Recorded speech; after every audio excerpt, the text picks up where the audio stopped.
Você sabia que a Pixar pode ter nos enganado esse tempo todo? Durante mais de 20 anos, a gente acreditou que o Waternoose era um vilão malvado e cruel em Monstros S.A. Mas e se eu te contar que ele na verdade é um vilão trágico, uma vítima do próprio desespero? E se o verdadeiro mal da história não for uma pessoa, mas sim o sistema que transformou um homem bom num monstro? Hoje eu vou te mostrar provas concretas de que o diretor da Monstros S.A. não é o vilão que você pensa, e garanto que depois desse vídeo você vai querer reassistir o filme imediatamente para conferir todos os detalhes que passaram despercebidos. Fica até o final, porque essa teoria vai virar completamente sua visão sobre um dos clássicos mais amados da Pixar. Antes de começar, vou te contar rapidinho do que se trata o filme para quem não lembra direito. Monstros esse se passa em Monstrópolis, uma cidade habitada por monstros onde a energia vem dos gritos das crianças humanas. O Sullivan, ou Sully como é chamado, e o Mike Wazowski trabalham na maior fábrica de energia da cidade, que é comandada pelo Waternoose. Tudo vai bem até que uma criança, a Boo, entra acidentalmente no mundo dos monstros, e aí começa toda a confusão. No final do filme, descobrimos que o Waternoose estava trabalhando com o Randall para sequestrar crianças e extrair seus gritos à força, usando uma máquina de tortura. O Waternoose é preso depois de dizer aquela frase famosa: "Eu vou sequestrar 1000 crianças antes de deixar esta empresa morrer", e vira o vilão da história. Mas será mesmo que ele é simplesmente mau? Ou será que estamos diante de uma das tragédias mais profundas da Pixar? Vamos analisar os fatos com calma, porque tem muita coisa que a gente precisa entender sobre esse personagem. Primeiro ponto importante: o Waternoose é apresentado como uma figura paterna ao longo de quase todo o filme. Ele trata o Sully como se fosse seu próprio filho, sempre elogiando o trabalho dele e demonstrando orgulho genuíno. A empresa foi fundada pelo avô do Waternoose, então ele cresceu ali, conhece cada canto daquela fábrica. Esse cara dedicou a vida inteira àquele lugar. E é exatamente esse amor pela empresa que se torna a sua maior fraqueza. Vamos falar do Randall. Esse sim, desde o começo do filme, é claramente apresentado como alguém puramente egoísta e cruel. Ele é competitivo ao extremo, invejoso, e está sempre tramando algo nas sombras. A máquina de extração de gritos foi ele quem construiu. Os planos técnicos de como sequestrar crianças também foram dele. E aqui está um detalhe crucial: Randall não podia ter construído aquela máquina gigante no porão da fábrica sem autorização. Ele precisava de recursos, de espaço, de equipamentos caros. E quem tinha poder para liberar tudo isso? O Waternoose? Mas aqui está a diferença fundamental entre os dois. O Randall queria reconhecimento pessoal, glória, ser o número 1. Ele curtia aterrorizar as pessoas, você pode ver isso na forma como ele trata o Fungus, na forma como ele persegue a Boo com um sorriso no rosto. O Waternoose? A motivação dele era completamente diferente. Ele não queria poder pessoal, ele já tinha isso. Ele queria salvar a empresa, salvar os empregos, salvar toda a Monstrópolis. Agora pensa comigo, será que o Waternoose começou esse esquema? Não. Será que ele construiu a máquina? Não. O que ele fez foi pior de certa forma, ele fechou os olhos, ele permitiu que acontecesse. Ele viu o Randall desenvolver aquela tecnologia horrível e, no desespero, decidiu fazer vista grossa porque parecia ser a única solução para a crise energética que estava destruindo tudo. Aqui está o detalhe que transforma tudo. Quando o Waternoose faz aquela confissão famosa: "Eu vou sequestrar 1000 crianças antes de deixar esta empresa morrer", presta atenção na segunda parte da frase. O foco dele não estava no sequestro em si, estava em não deixar a empresa morrer. Isso não é a fala de um psicopata que quer machucar crianças, é a fala de alguém que está tão desesperado, tão consumido pelo medo de falhar, que perdeu completamente a noção do certo e errado. Pensa na pressão que esse homem estava sob, a empresa estava quebrando, a crise energética estava no auge. Não era só sobre dinheiro, era sobre toda uma civilização. Se a Monstros S.A. falisse, toda a Monstrópolis entraria em colapso. Sem energia, a cidade inteira pararia. Famílias ficariam no escuro, no frio. Crianças monstros passariam fome porque seus pais perderiam os empregos. O peso dessa responsabilidade deve ser esmagador. E tem mais. Não era só a pressão do presente, era o legado. O avô do Waternoose fundou aquela empresa. Gerações da família dele dedicaram suas vidas inteiras para construir Monstrópolis tijolo por tijolo. E agora ele, nessa geração, ia ser lembrado como o cara que deixou tudo desmoronar? O cara que falhou com o legado de família. Essa pressão psicológica é devastadora. Agora, só mais uma coisinha antes de continuar.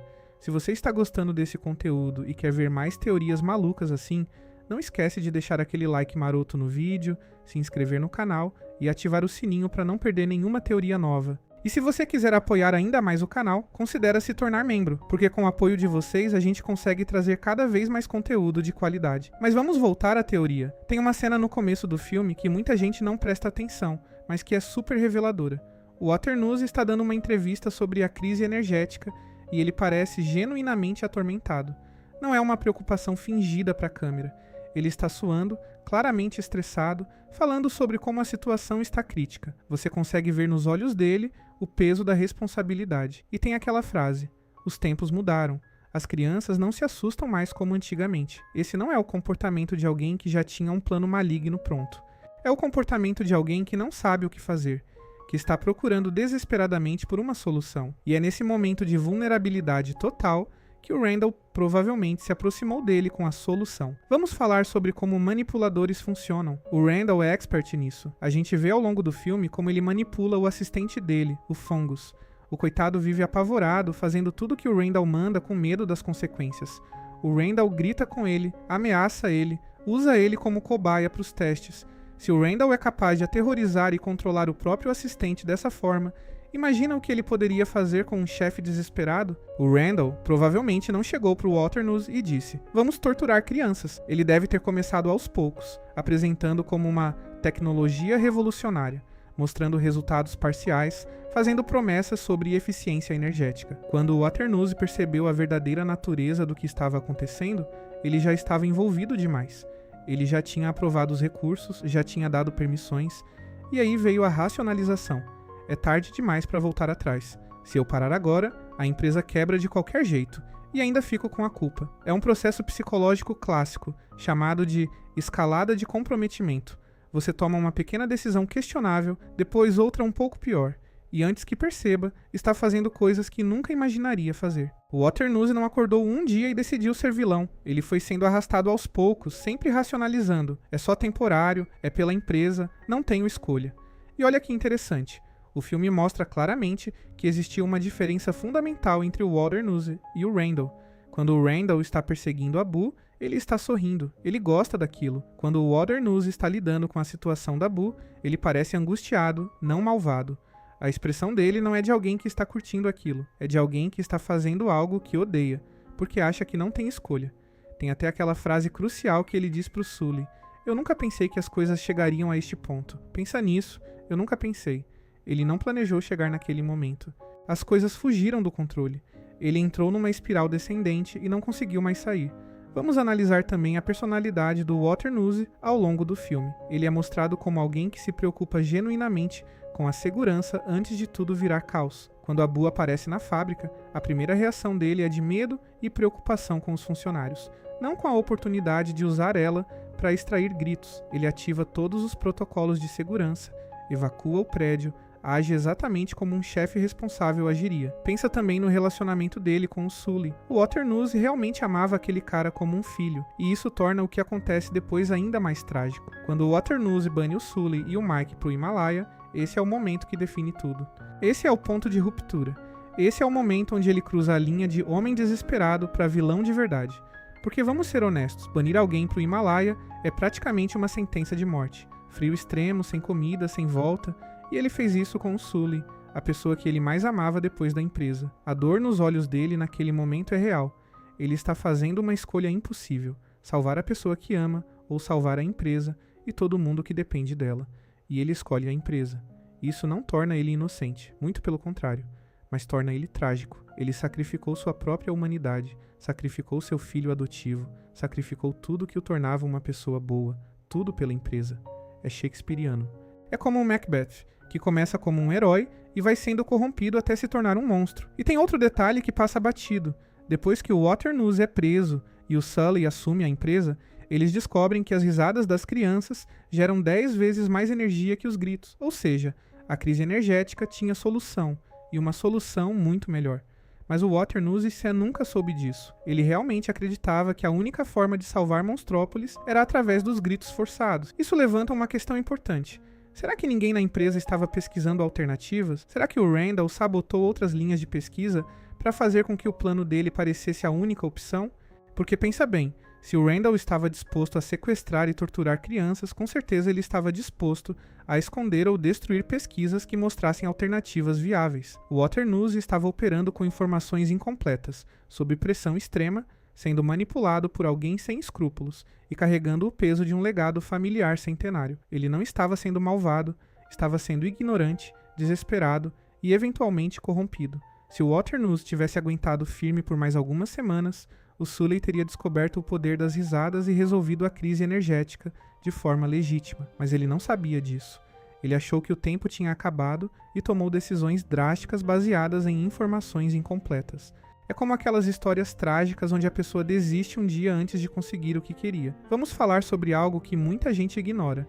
O sistema todo estava corrompido. Não era só o Waternoose e o Randall, tinha o Fungus, que trabalhava na máquina. Provavelmente outros funcionários sabiam de algo. A CDA, a Agência de Detecção de Crianças, era um lixo no trabalho deles, deixando a Boo passar despercebida por tanto tempo. Como é que uma criança fica horas dentro da fábrica mais vigiada de Monstrópolis sem ninguém perceber? Isso mostra que tinha falhas sistêmicas enormes. O problema era maior que 2 pessoas. A verdadeira vilã da história, se a gente for honesto, é a crise energética em si. Foi ela que criou o desespero, que abriu espaço para ideias extremas, que fez pessoas boas considerarem coisas terríveis. O Waternoose foi um produto desse sistema falho, não o criador dele. Aliás, deixa eu perguntar uma coisa rápida. Você já deixou seu like e se inscreveu no canal? Não? Então aproveita agora. Voltamos já. Continuando, tem outro aspecto psicológico interessante. O Waternoose claramente sofre de síndrome do impostor. Ele está constantemente tentando provar que é digno de estar no comando da empresa da família. Isso fica evidente em como ele valoriza a aprovação dos outros e teme o fracasso. Na cena onde ele está dando entrevista, você pode ver como ele escolhe as palavras com cuidado, tentando passar confiança mesmo quando está claramente inseguro. Essa vulnerabilidade emocional é exatamente o tipo de coisa que um manipulador como o Randall exploraria. Você não quer ser o Waternoose que deixou tudo desmoronar, quer? Seu avô ficaria desapontado. Mas eu tenho a solução. É manipulação psicológica básica e funciona especialmente bem com pessoas que já estão sob pressão extrema. Pensa numa situação real parecida. Quantas vezes a gente vê na vida real executivos de empresas grandes fazendo coisas antiéticas porque estão sob pressão? Quantas vezes pessoas boas são corrompidas por sistemas maiores que elas? O Waternoose é, na verdade, um reflexo muito realista de como o mundo corporativo funciona. A Pixar pode ter criado um vilão, mas sem querer também criou uma crítica social profunda. E vamos ser justos, quantos de nós, colocados numa situação impossível, tomaríamos a decisão certa 100% das vezes? É fácil julgar de fora, mas se você fosse responsável por milhares de empregos, pelo bem-estar de uma cidade inteira, e alguém te oferecesse uma saída, mesmo que moralmente questionável, você teria certeza absoluta de que recusaria. Eu não estou defendendo o que ele fez. Banir o Sully para o Himalaia é indefensável. Participar de um esquema de sequestro de crianças é indefensável, mas tem diferença entre entender por que alguém fez algo horrível e desculpar o que foi feito. O Waternoose merecia ser preso? Sim, mas ele é um vilão malvado ou uma pessoa boa que foi quebrada pelas circunstâncias? E tem uma ironia cruel nisso tudo. O Waternoose passou a vida inteira construindo e protegendo a Monstros S.A., dedicou cada segundo à empresa, e no final foi exatamente esse amor pela empresa que o destruiu. Seu maior ponto forte se tornou sua maior fraqueza. O Randall usou isso contra ele. É quase shakespeariano quando você para pra pensar. O Waternoose é o Macbeth da Pixar. Um homem bom, corrompido pela ambição e manipulação. A prisão do Waternoose acontece muito rápido também. Não há investigação profunda, não há julgamento que a gente veja, nada. Ele confessa num momento de desespero quando está sendo gravado sem saber. E pronto, é arrastado pela CDA. Mas será que em um julgamento justo com advogados não haveria pelo menos circunstâncias atenuantes? Desespero, pressão psicológica extrema, manipulação. Na justiça real, existe diferença entre ser o mentor de um crime e ser cúmplice. Existe diferença entre planejar algo e permitir que aconteça. O Waternoose não construiu a máquina. Não foi ele quem desenvolveu a tecnologia. Não foi ele quem teve a ideia original. Ele foi o financiador e o protetor. Isso ainda é crime? Absolutamente. Mas é um crime diferente, com motivações diferentes. Vamos imaginar um cenário alternativo. E se o Waternoose tivesse tido tempo para pensar, para sair daquela situação de pânico? E se ele tivesse tido acesso a uma defesa justa? Será que a história dele não seria bem diferente?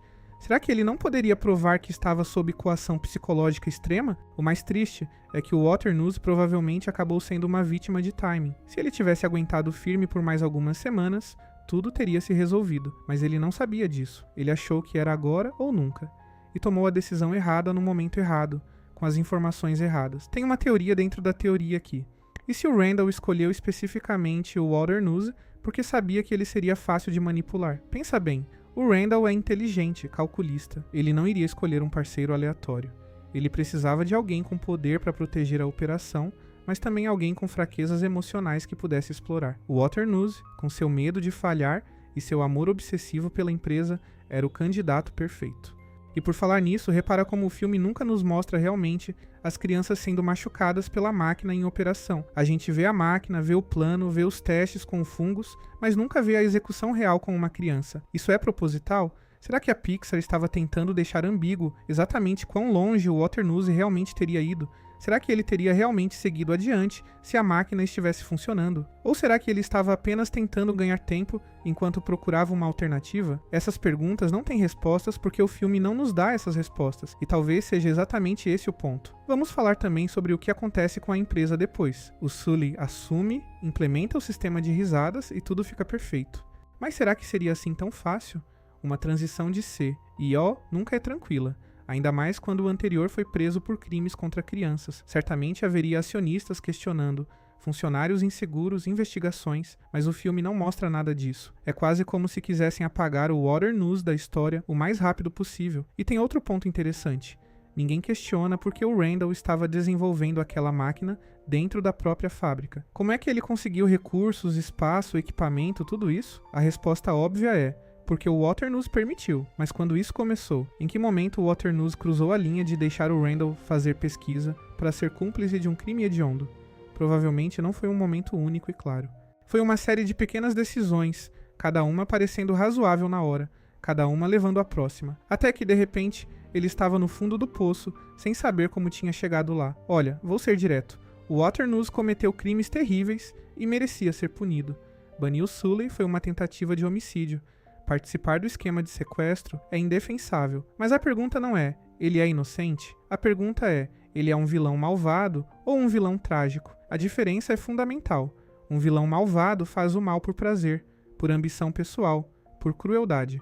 O Randall é um vilão malvado. Ele queria glória, reconhecimento, poder. Ele curtia fazer os outros sofrerem. Quando ele é banido no final, a gente não sente pena nenhuma. Um vilão trágico é alguém que era bom, mas foi corrompido. Alguém cujas virtudes se tornaram vícios. Alguém que tomou decisões terríveis por motivos que a gente consegue entender, mesmo que não concorde. E quando eles caem, a gente sente algo mais complexo que satisfação. A gente sente tristeza pelo que eles se tornaram. Isso é o Walter Nuse. Quando ele é arrastado pela CDA no final, tem um momento onde ele olha para o Sully com uma expressão que não é de raiva, é de arrependimento. É de: olha no que eu me transformei. É de: eu te decepcionei. E é devastador. A verdadeira lição de Monstros talvez não seja sobre um vilão clássico sendo derrotado. Talvez seja sobre como sistemas corruptos e crises podem transformar pessoas boas em pessoas que fazem coisas ruins. É sobre como o desespero pode nublar nosso julgamento. É sobre como manipuladores se aproveitam das fraquezas dos outros. E principalmente, é sobre como a gente precisa questionar as narrativas simples de bem contra o mal, porque a vida real raramente é tão preto no branco. Se a gente assistir o filme de novo com essa perspectiva, tudo muda. As cenas do Walter Nuse ganham novas camadas de significado. Aquele momento em que ele elogia o Sully não é falso, é genuíno.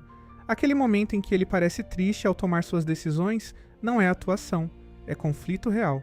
O homem estava sendo dilacerado por dentro, tentando equilibrar o que achava que era certo com o que precisava fazer para sobreviver. E sabe o que é mais assustador? Essa história não é tão fantasiosa assim. No mundo real, a gente vê isso acontecer o tempo todo. Pessoas boas que, sob pressão extrema e manipulação habilidosa, acabam fazendo coisas que nunca imaginariam fazer. Os que aprovam demissões em massa para salvar a empresa. Políticos que comprometem seus valores para conseguir aprovar uma lei importante. Pais que fazem escolhas impossíveis para proteger suas famílias. O Walter Nuse é um personagem tragicamente humano num filme sobre monstros, e talvez seja por isso que sua história ressoa tanto. Ele nos força a confrontar questões desconfortáveis. Até onde iríamos para proteger o que amamos? Em que ponto o fim deixa de justificar os meios? Quando é que uma pessoa boa se torna um monstro de verdade? Tem também a questão da redenção. No universo da Pixar, até o vilão mais terrível geralmente tem uma chance de redenção, ou pelo menos uma explicação para o comportamento dele. Mas o Walter Nuse, Ele simplesmente desaparece. Não tem cena pós-crédito mostrando ele refletindo na prisão. Não tem nada. É como se a Pixar quisesse que a gente esquecesse dele. Mas por quê? Será que porque mostrar a complexidade moral da situação dele seria desconfortável demais? Será que porque é mais fácil ter um vilão claro para a criança odiar do que explicar as nuances da corrupção moral gradual? Pensando bem, Monstros esse foi lançado em 2001, uma época bem diferente. Era mais comum ter vilões claros e mocinhos claros. Hoje em dia, com filmes como Divertidamente 2 e outros, a gente vê narrativas muito mais complexas moralmente. Se Monstros S.A. fosse feito hoje, será que o Waternoose teria um arco mais desenvolvido? Será que veríamos mais da pressão que ele estava sob, mais do processo de manipulação do Randall? E tem outra camada ainda. Será que o Waternoose representa todos nós? Quantas vezes a gente compromete nossos valores por pressão externa? Quantas vezes a gente faz algo que sabe que está errado porque parece ser a única opção? A diferença é que as consequências das nossas decisões normalmente não são tão dramáticas quanto as do Waternoose, mas a estrutura moral é a mesma. O filme nos força a confrontar essas questões desconfortáveis sobre nós mesmos, e talvez seja por isso que a história do Waternoose continua relevante mais de 20 anos depois. Não é só uma história sobre um vilão sendo derrotado. É uma história sobre como qualquer um de nós pode se perder quando as circunstâncias são extremas o suficiente. Então, no final das contas, o Waternoose é inocente? Não, definitivamente não. Ele é culpado de crimes sérios e merecia ser punido. Mas ele é simplesmente mau? Também não. Ele é complexo. Ele é trágico. Ele é um lembrete de que o caminho para o inferno é pavimentado com boas intenções. A grande questão que Monstros S.A. nos deixa é: até onde vai nossa responsabilidade quando agimos sob pressão extrema? Quando é que uma vítima se torna perpetrador? Em que ponto deixamos de ser pessoas boas fazendo escolhas difíceis e nos tornamos vilões? Essas são perguntas que não têm respostas fáceis, e talvez seja por isso que o filme continue relevante depois de todos esses anos. É fácil assistir como criança e ver uma história simples de bem contra o mal, mas quando a gente cresce e reassiste, percebe que tem muito mais acontecendo ali. O Waternoose não é o Scar do Rei Leão, que matou o próprio irmão por inveja. Ele não é o Síndrome dos Incríveis, que quer destruir heróis por rejeição. Ele é um tipo diferente de vilão, um que nos faz questionar, um que nos faz pensar, um que nos faz desconfortáveis. E talvez a verdadeira genialidade da Pixar esteja nisso. Eles criaram um personagem complexo o suficiente para que a gente pudesse debater isso mais de 20 anos depois. Independente da intenção original, o Waternoose se tornou um dos personagens mais interessantes moralmente no catálogo da Pixar. Não o mais legal, não o mais memorável, mas talvez o mais humano. Então aí está, galera.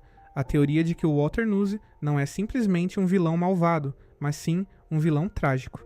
Ele não era um monstro que acordou decidindo machucar crianças. Era um homem desesperado, manipulado, corrompido aos poucos, tentando salvar tudo que amava da única forma que via possível. E quando finalmente percebeu o monstro que tinha se tornado, já era tarde demais. É uma tragédia shakespeariana disfarçada de filme infantil. E talvez a verdadeira lição seja que todos nós somos capazes de nos tornar o que mais tememos quando estamos sob pressão suficiente. O Waternoose não é um alerta sobre pessoas más, é um alerta sobre como pessoas boas podem se perder. E você, o que acha? O Waternoose é um vilão trágico ou simplesmente mau? Tem algum detalhe do filme que eu não mencionei que apoia ou contradiz essa teoria? Deixe a sua opinião nos comentários. Eu adoro ler o que vocês pensam sobre essas teorias malucas. E às vezes vocês levantam pontos que eu nem tinha considerado. A discussão é sempre a melhor parte.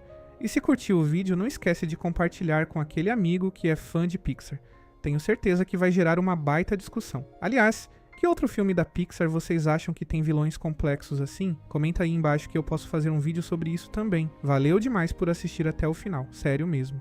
É por causa de vocês que eu consigo fazer esse tipo de conteúdo. E até o próximo vídeo com mais teorias para explodir sua cabeça. Até mais, galera!